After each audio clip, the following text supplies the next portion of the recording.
Bem-vinda ao Conexão Encaracolada. Hoje eu vou conversar com a Maria. E primeira coisa, Maria, então se apresente aí, por favor, para a gente conhecer. Oi, tudo bem? Eu sou Maria, eu sou consultora financeira. Eu ajudo pessoas, principalmente mulheres, a se organizarem financeiramente, através de um planejamento simples, que seja sustentável, para que, no fim das contas, tenham mais liberdade, uma vida mais tranquila, porque o dinheiro costuma ter um peso muito grande no nosso dia a dia. Uau, muito interessante esse assunto, né? Eu sempre digo que você trabalha com empreendedoras também, né, Maria? Na Sim, maioria tá. autônomas ou pequena empresa. Tipo, mulheres que têm suas MEIs, assim, ou suas empresas. Seria isso? Sim, pequeno porte, MEI, sim. Tá. Como é importante essa organização financeira, né? Ainda mais agora na pandemia que a gente aprendeu que ter dinheiro, né? Saber o que fazer dele também, eu não sei, ou como guardar, enfim, como organizar isso é fundamental, porque muita gente se viu zerada, né? O que você fala, já te cortei. Não pode, eu ia acrescentar, porque o dinheiro, ele é uma ferramenta de acesso. É através dele que a gente acessa, né, na forma que a sociedade está estruturada hoje, através dele que a gente acessa nosso alimento, a nossa moradia, questões de saúde.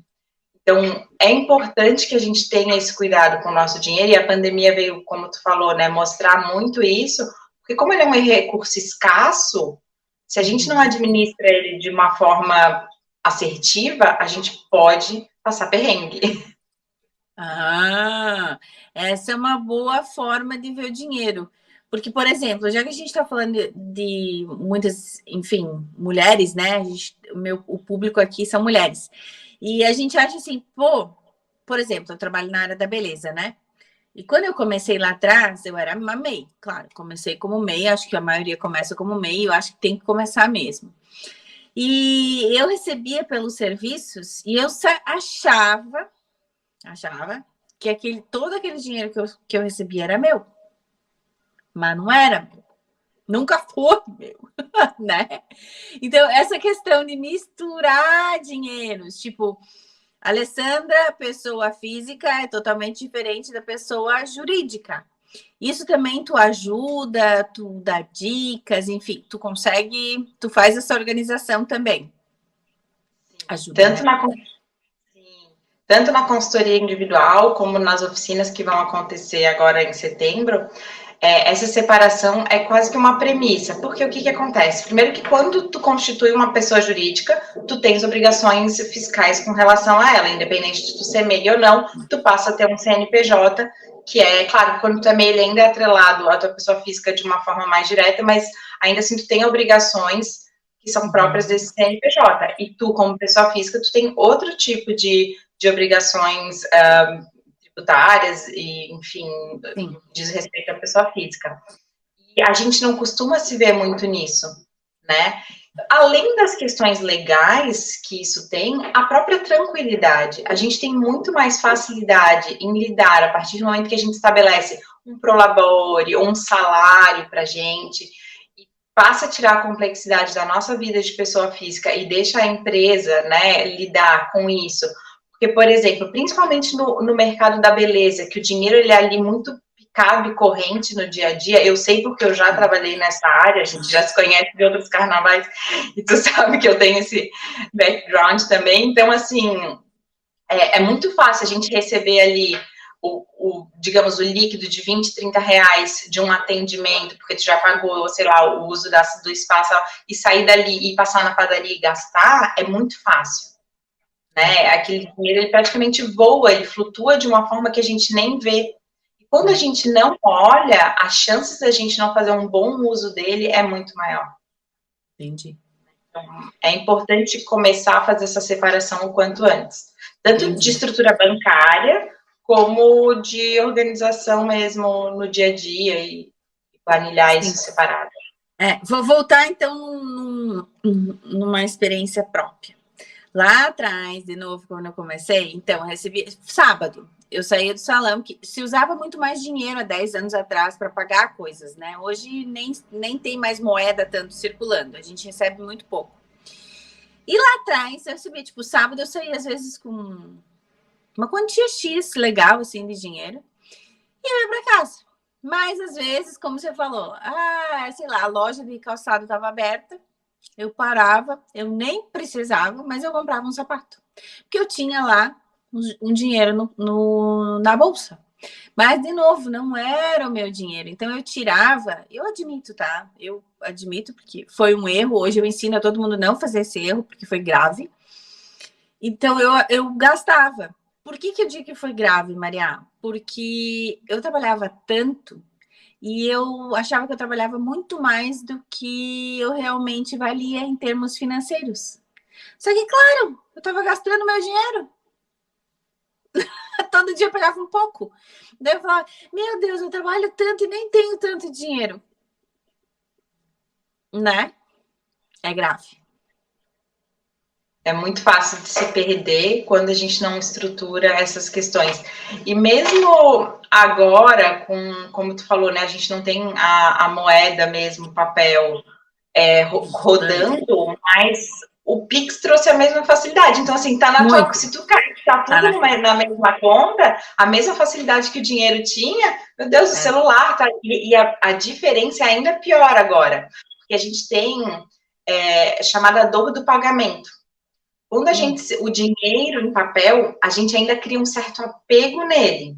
É mais difícil da gente gastar do que tu botar um telefone ali no celular ou um CNPJ e pagar outra pessoa, porque tu não tá vendo aquela movimentação acontecer. Ele tá saindo da tua conta, tu tá sentindo muito menos esse impacto em termos inconsciente psicológico nosso. Então, ainda tem esse agravante. E a pior ainda com o cartão de crédito. Se a gente pensa numa escala, assim, de facilidade de gasto que a gente não sofre tanto e que a gente tem de gastar mais, os cartões de vale-refeição e alimentação, ou qualquer tipo de vale, mas que o dinheiro ainda continua sendo dinheiro. Cartão de crédito, depois é que a gente entra no débito, ou no Pix, no caso, e o dinheiro corrente moeda. Então, tudo isso a gente começa a trabalhar em forma de comportamento e de análise do nosso extrato, do nosso consumo, das nossas necessidades, quando a gente para realmente para sentar e ver isso, né?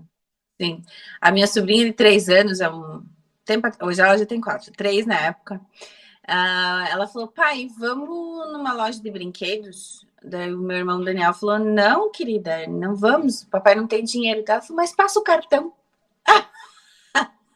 Papai tem um monte de cartão, não precisa de dinheiro. Tipo, olha a sacada que ela teve com 3 anos de idade. Ele tá frito. Ela me falou, faz um pix, mamãe. Tipo, ela tem 4 anos também, né? Eu falei, como assim já tá mandando fazer pix? Né? Tipo, então isso. É uma outra realidade, né?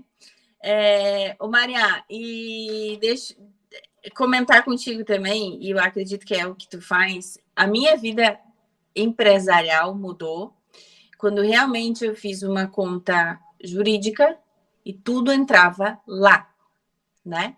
Na minha conta jurídica.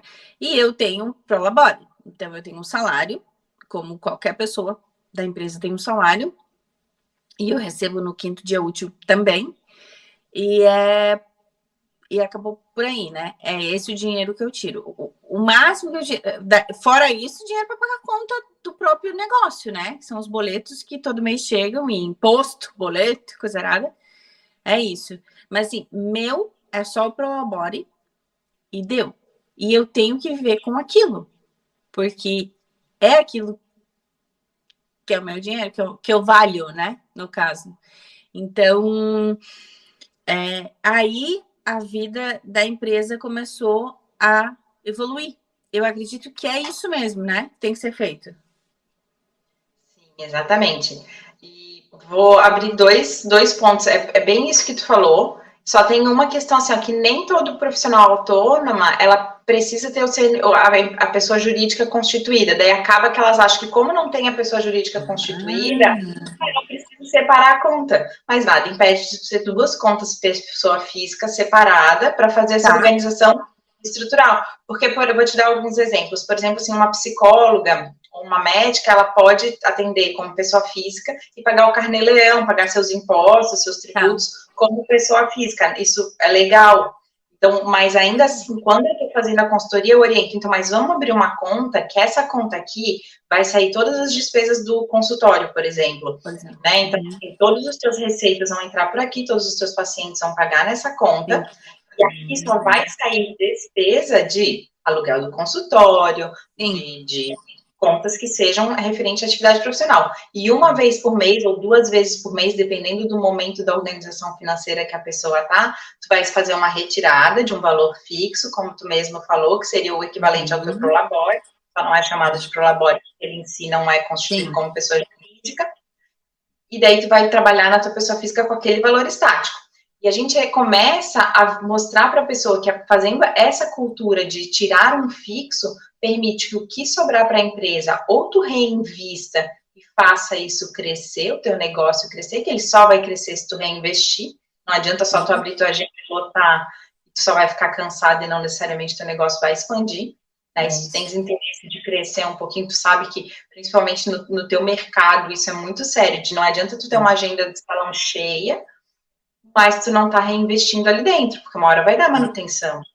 Claro. Com cada equipamento que quebra, assim, sei lá, um secador de cabelo não dura 6 meses num salão, às vezes. A gente sabe que isso é um custo que é recorrente. Então, tudo isso tu já tem que prever, né, e de certa forma reter no teu custo do salão, do teu negócio, para reinvestir em equipamento, para dar manutenção. É uma cadeira que vai começar a ficar velha e tu vai precisar trocar, é uma pintura que tu vai precisar fazer isso de tempos em tempos. Então, todo tipo de custo que gera do teu negócio, ele tem que estar ali com dinheiro em caixa para poder render. Então, não adianta tu tirar tudo para tua pessoa física, só vai deteriorar teu negócio, em vez de fazer ele crescer.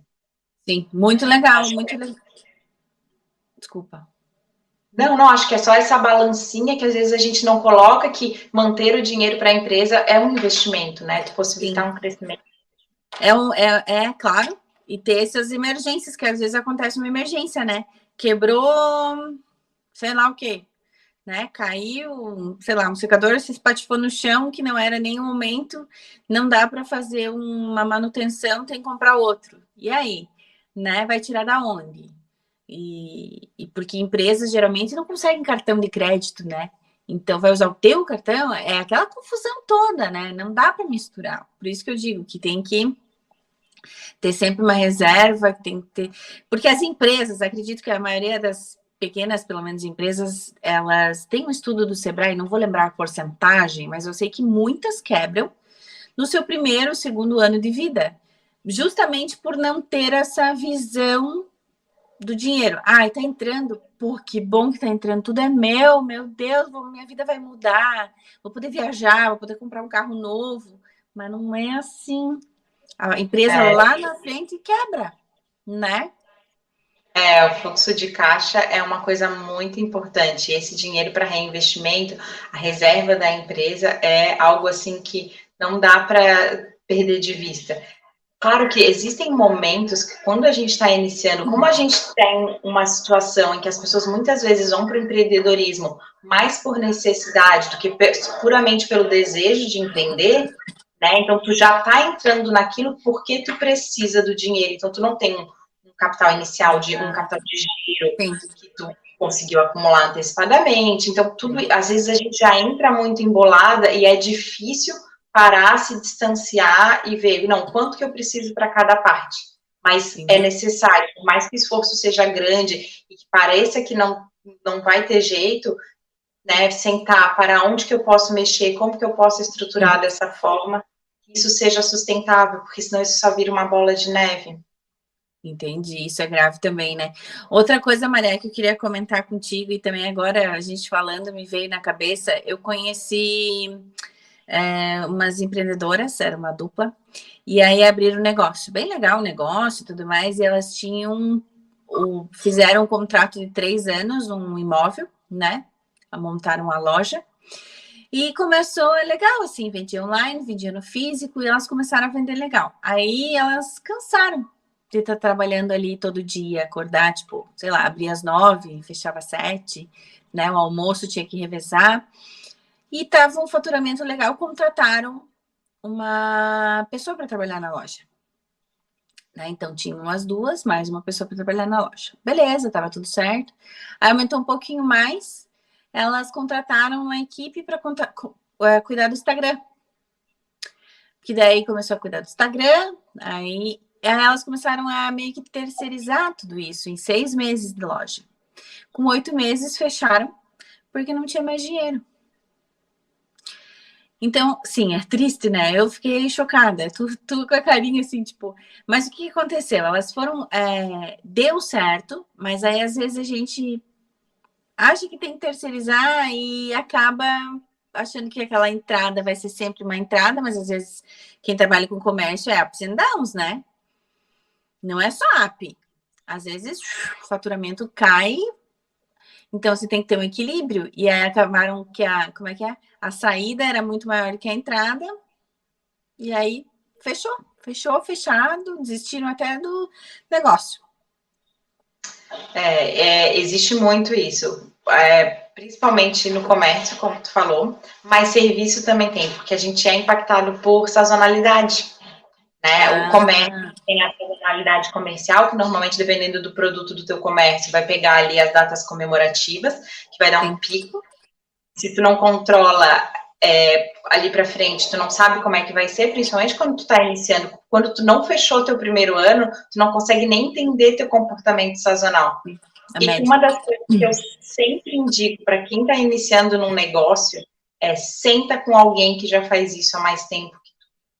Olha então, assim, a dica! Seja para abrir um salão de beleza, pega, senta com alguém. Então, como que é? Como que é a tua entrada? Sempre foi assim? Quais são os teus meses maiores? Quem que é teu público-alvo? A gente tem uma tendência a ter medo, porque parece assim, mas ela é minha concorrente, eu não vou lá fazer isso, ela vai querer me prejudicar. Muito pelo contrário. A tendência é a gente acolher essas pessoas, porque a gente quer que todo mundo, né, se dê bem. E quanto mais tu abre portas para conversar com os teus pares, é melhor, porque um cuida do outro, um olha, fiz isso e funcionou, fiz isso, deu problema, vê se tu consegue adaptar isso de outra essas trocas são muito ricas. Então, assim, seja para fazer uma loja de roupa, um salão, abrir um consultório, uma clínica, qualquer tipo de negócio que tu vai abrir, procura conversar com alguém que já faz aquilo e entender um pouquinho o que aquela pessoa já viveu nessa atividade. Porque antes do primeiro ano a gente não tem como saber o que vai dar. Não. E também não dá para correr muitos riscos, né? Tipo, elas já foram contratando um monte de gente e já foram gastando. Tá, tudo bem, tem uma entrada, mas assim, deixa para o segundo ano. Entenda melhor, né, o seu negócio. Eu lembro, eu trabalhei sozinha durante 1 ano e meio. Aí que eu contratei uma assistente. E depois que eu treinei essa assistente, porque eu precisava entender o que era, o que ia acontecer, como é, né? Enfim, é todo um entendimento. Elas não tinham nem, se elas fecharem 2 meses depois que elas fizeram essa movimentação, elas não tinham nem caixa para sustentar, então, provavelmente, por 2, 3 meses a empresa. Né? O que é uma coisa importante, quando tu vai contratar a equipe, é tu cuidar de ter um caixa para sustentar aquela equipe. Porque... E a questão de dar o passo, quando tu conversa com outra pessoa que é teu par nessa atividade profissional, tu vais entender o que ele tem de equipe. Se ele já está, por exemplo, há 3 anos no mercado, tu está iniciando, tu já vai, o que uma pessoa de 3 anos que está se sustentando tem de equipe? Por que ela tem só isso de equipe? Por que eu já quero contratar mais? Não que vai ter uma resposta certa e que aquela pessoa vai estar certa e tu errada, mas é que vai te gerar questionamentos e vai te possibilitar uma análise para daí tomar decisão, porque a gente toma decisão com o máximo de informação possível. Não que tu tenha que seguir exatamente os mesmos passos. Isso é bem legal, porque é muito legal o que tu disse, até porque contratar um funcionário, a gente acha, é só o salário, por exemplo... R$1.500, é só R$1.500. Não, gente, não caiam nessa. Não caiam. Pelo amor de Deus, não caiam. Eu já caí. É muito imposto que se paga. É muita coisa que se paga. Por exemplo, o sindicato na minha área, você contrata alguém, você tem que pagar por vale transporte. você tem que pagar integral o vale transporte. Então, além do salário, ela já ganha o vale transporte. Aí o salário, meu Deus, aí tem 500 mil impostos que geram, né? Então a gente tem que saber que não é só aquilo. Além disso, tem férias, 13º, que a gente às vezes nem conta.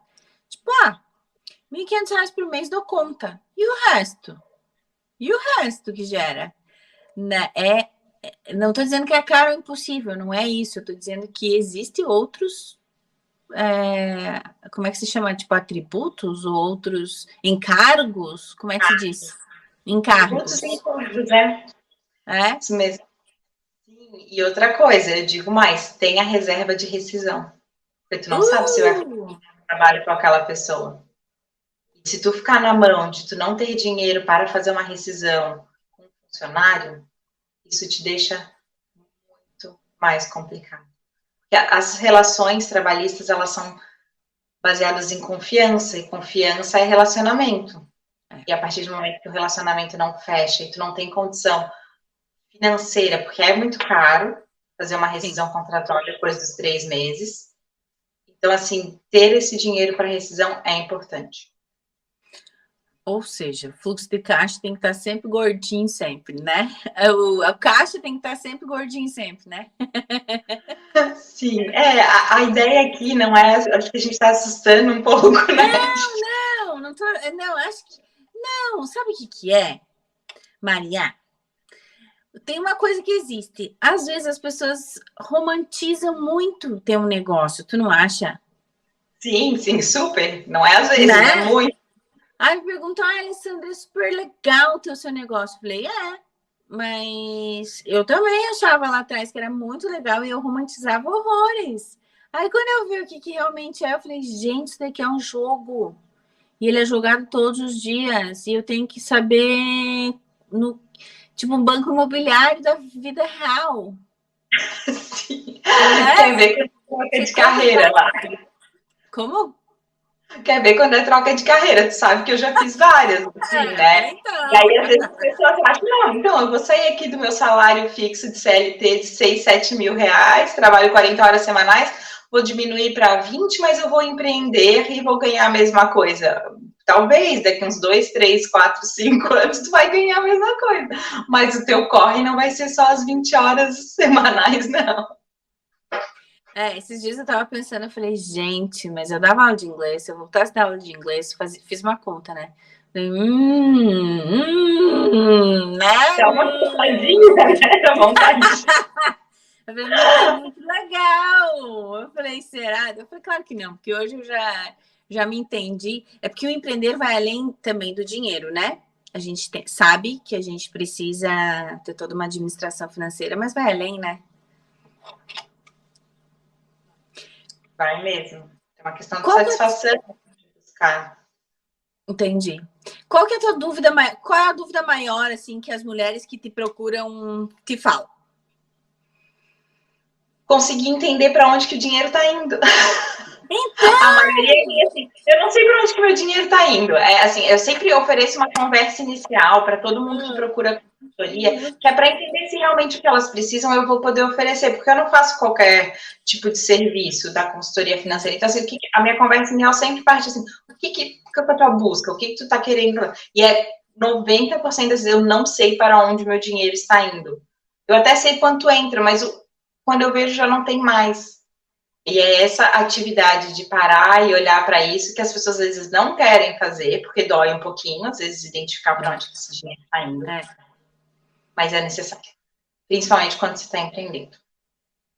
Não, é totalmente necessária. E outra, a mulher também tem que se cuidar, né? Porque a gente sabe se questão de aposentadoria e tem que guardar um dinheiro pra gente também, né? Além de tudo, tem que fazer essa administração do pessoal também, bem pessoal, diria, né? O seguro, porque a gente não sabe o que vai acontecer, né? Então, como tem que ser olhado vários detalhes, né? E tu dá consultoria em todas essas partes. Então, eu não faço parte tributária e fiscal, isso tem que ser com o contador.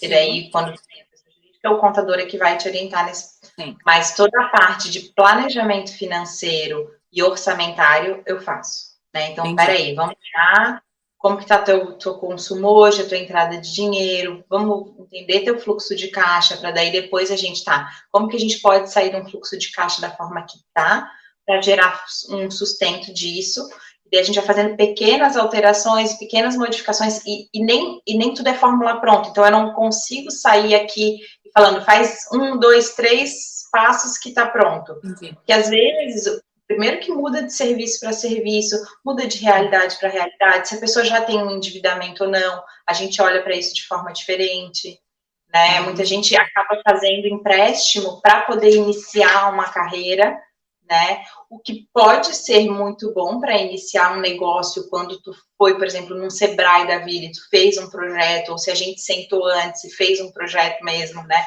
Projeto completo mesmo, com projeção de 5 anos, projeção para o primeiro ano, para o segundo ano, quando que isso vai lucrar. Porque daí, para tu pegar um empréstimo para fazer um negócio sustentável, tu tem que ter essa projeção de, no mínimo, para os primeiros 5 anos. Que é mais ou menos o período que tu leva para pagar esse empréstimo, né? No mínimo, 5 anos. Outra dica aí, bem bafo. Nossa, que legal essa dica. Porque, assim, tem pessoas que pegam emprestado, sim, para começar, né? Mas tendo esse planejamento, dá o giro, né? Agora, não tendo planejamento, às vezes até esse dinheiro extravasa e sai pelo ralo, né? Tem gente que faz empréstimo em PJ para usar na pessoa física. Uau. É mesmo? É porque, às vezes, o empréstimo em PJ sai um pouco mais barato, a taxa de juros. Daí, essa misturadinha. Isso é bem arriscado, bem perigoso. Que confusão, né?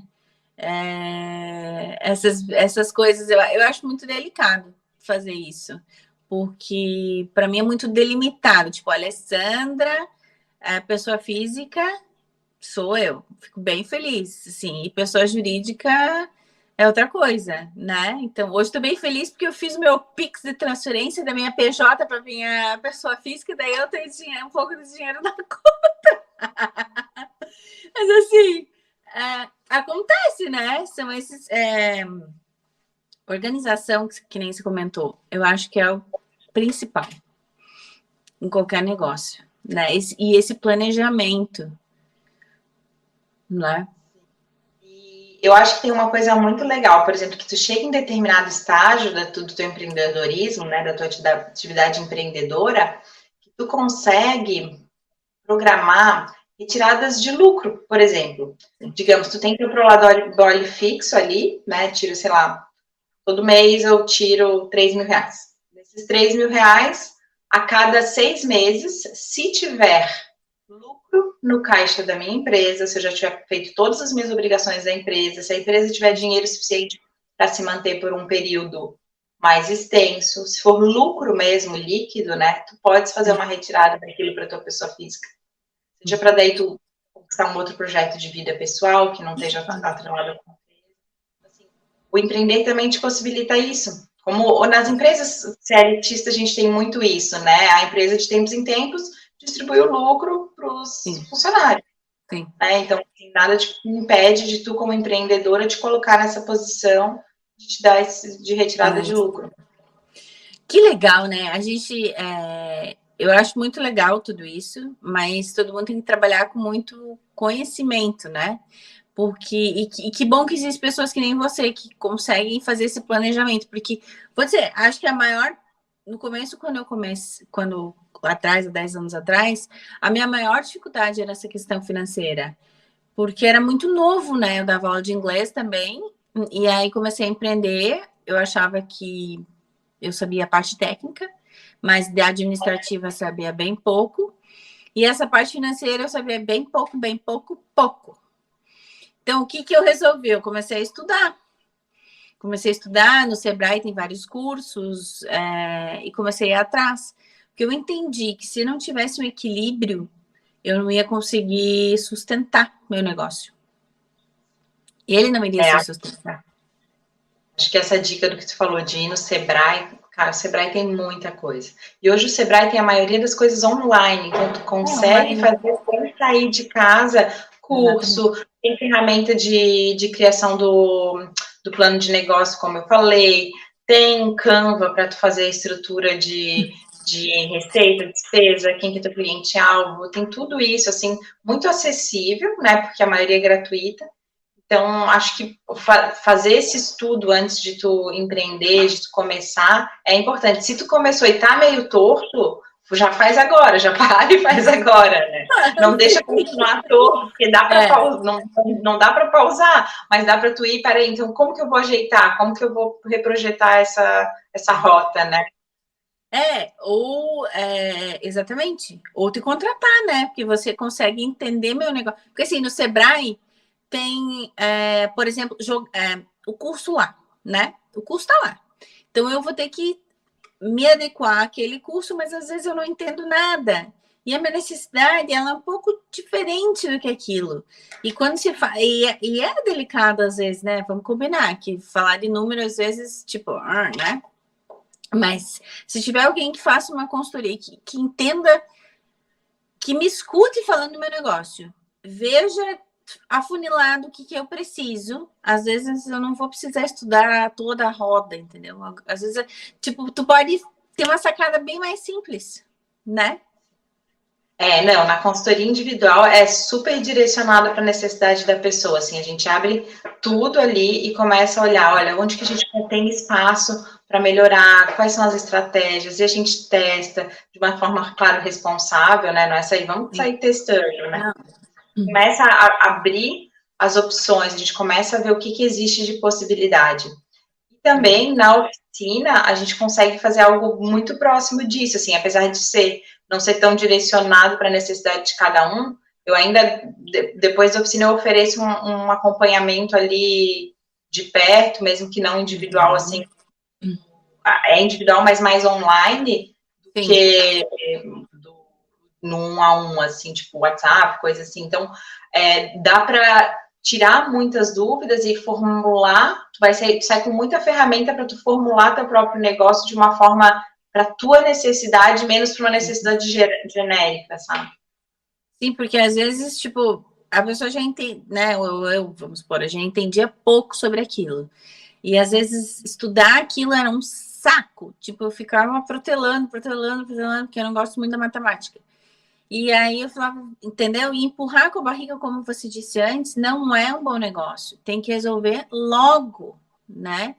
E acredito que em todos os negócios agora, a Receita Federal, faz uns 2 anos ali na pandemia, eles fizeram um sistema que tudo que cai. Em Pix não sei como é que tá, mas em cartão era automático, plim na receita, né? Então agora todo mundo tem que gerar nota na hora que foi vendido. Senão, tem problema também, né? Autônomo também é assim? Autônomo é um pouquinho diferente, porque através do Carnê-Leão, entra na pessoa física, tem um pouquinho mais de... Mas precisa de nota? Mas pode, não necessariamente nota, né? Tem atividades que é só o recibo basta, que daí depende. Tá. Mas ainda assim, isso não te inibe de ter que pagar o Carnê-Leão, né? Em cima do teu faturamento. Entendi. Eu entendo pouco de autônomo, então... No outro também, eu entendo só do meu negócio, né? E eu coloco muito, explico muito o processo, pelo menos, que eu passei, né? Que às vezes ser de de empreendedora individual e aumentar é legal também, porque você está faturando mais, mas também tem as outras coisas que tem que pagar e tudo mais, né? Então, faz parte. Daí existe uma série de cálculos, dependendo da tua atividade, tu entra numa alíquota, situação, tu entra na outra, se a atividade pode ou não entrar na regra do anexo 3, que tem uma tributação um pouco mais amena, mas daí tu tem que tirar um prolabore maior, a proporção de salário e receita tem que ser menor, então tem uma série de regrinhas, né, que uma análise tributária, que até isso é mais pro contador do que na consultoria, porque daí a gente trabalha junto com o contador, né, às vezes, né, quando a pessoa vai estruturar uma empresa, a consultoria financeira vai meio que para fazer a tradução do que o contador está falando. Eu faço muita reunião com advogado e contador, porque junto com o cliente, porque assim, eu não entendo nada que meu contador me fala. Eu falei, vamos junto, que a gente vai tirar as dúvidas, né? Até para aprender a gerar nota fiscal, porque o site, por exemplo, Prefeitura de Florianópolis, o site para gerar nota fiscal é muito fácil, uma vez que tu aprende. Entendeu? É esse aprender que precisa dessa traduçãozinha. Sim. E às vezes precisa desse iniciozinho que a consultoria dá. Ô, Maria, e é importante, eu não sei como é que tu, enfim, trabalha com isso, mas às vezes abrir, porque vamos supor, te contratar, abrir para você os valores da minha empresa, né? Às vezes é tipo, ninguém quer falar sobre valor, e com advogado ninguém quer contar a verdade, mesmo estando errado ou certo, ninguém fala a verdade, né? É que o advogado fala, tá, eu preciso saber a verdade, você vai me contar tudo ou não? Ou o que você vai filtrar aí, né? Então, como tem que falar tudo, porque tu não sabendo uma vírgula pode dar um erro enorme, né? E acontece da pessoa. Então, depois de 2, 3 reuniões, a gente já tá com um plano assim super legal. Então, eu tinha me esquecido, eu tinha guardado em outro compartimento na minha cabeça. Existe uma dívida atrelada, não sei o quê. Entendi. Então, talvez seja por isso que tu não conseguiu fazer tal coisa, né? Que daí a gente começa a descobrir por que as coisas não estavam funcionando da forma que deveriam. Sim. Nossa, são coisas delicadas, né? Mas que eu acho que super dá conta. E a gente tem que estudar e procurar profissionais que entendam do negócio, né? Tipo, não entendeu, procura alguém que vai entender. Eu acredito que essa é a maior dor das pessoas. Tipo, eu não quero pensar em planejamento financeiro para minha empresa, mas tu faz, né? Tu tem uma forma de pensar, enfim, comigo, né? Ali, não sei. Faria isso? Sim, porque pensa assim, ó, eu sou uma visão isenta, né? Eu sou contratada pelo empresário, mas eu sou uma visão isenta. Então, eu estou entendendo o que o banco está te propondo, que às vezes o banco vem com umas ideias meio estranhas, e daí eu, peraí, não. Vamos se proteger aqui, o que o banco está te oferecendo não é tão benéfico assim, por causa disso, daquilo. Eu vou te proteger no caso, assim, às vezes vem um vendedor querendo, sei lá, que tu contrate um produto que tu... Eu passei isso com uma cliente esses dias. Um vendedor vendeu para ela um produto que não era da mesma qualidade da matéria-prima, né, do que ela usava. E ela fez uma compra enorme. Sabe? Só que ela, quando chegou, ela viu que não era. Então, assim, eu falei para ela, se tu tivesse trazido para mim que essa diferença era tão grande, ela fez essa compra sem falar comigo antes. Quando ela chegou, ela assim, economizei metade, paguei metade, mas pagasse metade, mas é a mesma qualidade. Eu comecei a fazer um monte de pergunta que a anteninha dela já ligou, né? E ela assim, não sei. A hora que chegou, não era a mesma qualidade. Não consegui usar o produto. Então, assim, a ideia da consultoria financeira é proteger até que essas coisas aconteçam. Eu não consigo blindar 100%, porque quem toma a decisão final é o meu cliente, é a minha cliente. Mas eu consigo levantar perguntas, fazer questionamentos ou trazer pontos que a pessoa às vezes não sabe ainda, ou não por falta de tempo no negócio, ou porque não tem aquela experiência, não tem aquela vivência ainda. Muito legal. Maria, adorei nossa conversa. Vou deixar os teus contatos aqui embaixo na descrição do vídeo. Posso, né? Por favor. Se tiver interesse, chame a Maria. Você faz também aí para todo o Brasil, né? Você conversa. Sim, como é online, do Maranhão. Olha só que legal! Muito massa. Parabéns, Maria. Fico muito feliz. Você está fazendo ciências contábeis ou não vai fazer, não? Não, a ideia é não fazer. Eu me formei em finanças, fiz a pós em finanças comportamentais. Que legal! Daí é mais olhar para a nossa relação com o dinheiro e menos só para a parte numérica, né? A parte da análise comportamental, que é muito mais o que leva a gente às tomadas de decisões erradas do que propriamente a matemática. Verdade, verdade. Muito bom falar contigo. Obrigada, tá, Maria? Beijo. Eu que agradeço pelo convite. Muito obrigada, Ali. Tchau.